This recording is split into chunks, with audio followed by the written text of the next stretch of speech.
Hello and welcome to Wisdom on Wednesday. Thank you for joining us. I'm Ellen here, and we are continuing our series, Virtues and the Habits That Form Them. We have talked about faith, we've talked about hope, charity, and prudence, and today we are going to be talking about justice. And typically in our society, when we think of justice, we think of someone getting what they deserve. And it can have kind of a negative connotation sometimes. But that's not really what justice is about. Can you share with us, Ellen, a little bit more about what justice actually is? Sure, because justice is really a positive social virtue. It's really taking the point of reference away from me and putting it on to others. And it's justice is giving others and God what they really deserve. Like with our justice with God would be the fact that we give Him our gratitude and our service and our love, which He deserves.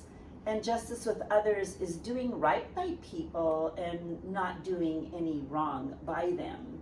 It's really taking away from what my needs and desires are and considering other people first. And I was thinking about justice this weekend as I was preparing for this video, and I thought it can really be inspirational when we understand what justice really means. And I was reminded of this speaker back in the 70s who would pass out these little cards, these I'm Third cards, at these conferences for coaches.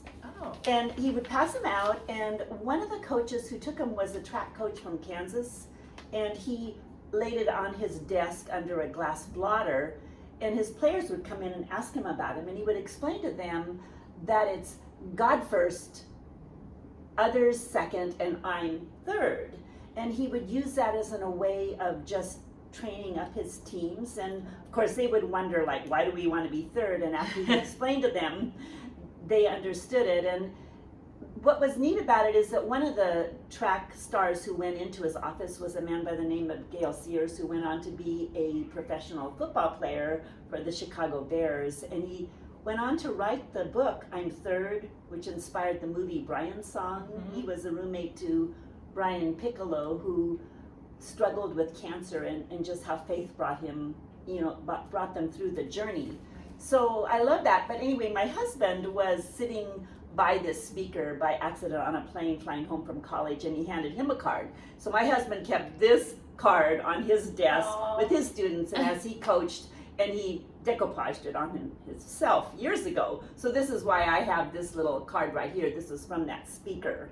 But I think it's really inspirational when you think of justice as God first, others second, I'm third. Yes. And it's so countercultural to what we are told in our world today, which is about me first, That's right. others second, and God not at all. Yes. Right? Yes. Right.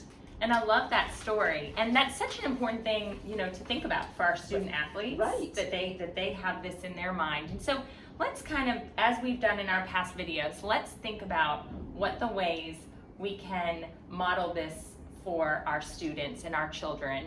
And so thinking in terms of the three places many of them are, in the classroom, in their friend groups, in their friendship circles, and also on the field or on the courts. Can you kind of walk through what would be some ways that justice could be modeled for them? And we do want to raise justice-minded kids, correctly? Yes. So you mentioned the classroom. And in the classroom, it's why it's so important that students behave in a way that they don't cause a problem for other people, that they're considering the needs of their classmates who may want to learn, even if they might not feel like it, that they're being respectful and abiding in a way that learning can take place, that they're being submissive to the authority into the classroom for the greater good, and that they're also respectful of other people's opinions. We don't have to disagree to be, or we don't have to agree with people to be respectful. That's right. And to treat people with respect as they're speaking. So in the classroom, it's a great place to learn what justice looks like and to model it for our students. I think you mentioned friendships.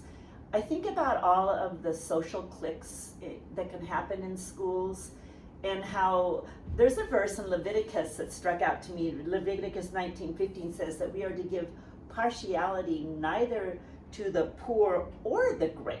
Yes. And there's so many times our students feel like they need to be partial, maybe to someone who's popular or to a jock or whatever they want to call someone. But we're to be fair-minded and just with all of our peers, whether they're a fine arts student, an athlete, the smartest in the class, quote, the popular kids. We're to be fair-minded and just with all. And along with that, I think another way we can model justice and expect it from our kids is that we keep our promises, that we say what we mean and mean what we say, and if we can't, that we make restitution for that. I think you mentioned the third one, Ashley, the fields and courts. Yes. And can I just say that going to a lot of my grandkids' activities, not here at Veritas, but in the club world and the select sports world, I am quite appalled at how parents can act. It's often the parents, not even the students necessarily. It is. Who are looking at the game from the lens of me and my child. And I think about how refs are treated on the soccer fields and baseball or whatever. And I think it's such a great way where we could actually model fair-mindedness or justice, that we would not be treating people that unkindly. I know that my own grandkids who can ref games are afraid to ref at times because of the statements being made on the side of the court. So modeling fairness and expecting our kids, I know for competitive kids, winning is everything, and that we teach our kids to follow the rules of the sports and to not cheat or to try to bend the rules so that they win. And the competitive child thinks winning at all costs, but if we could grow the idea of fair-mindedness for them instead, I think that's a great place to grow the virtue of justice. I love that.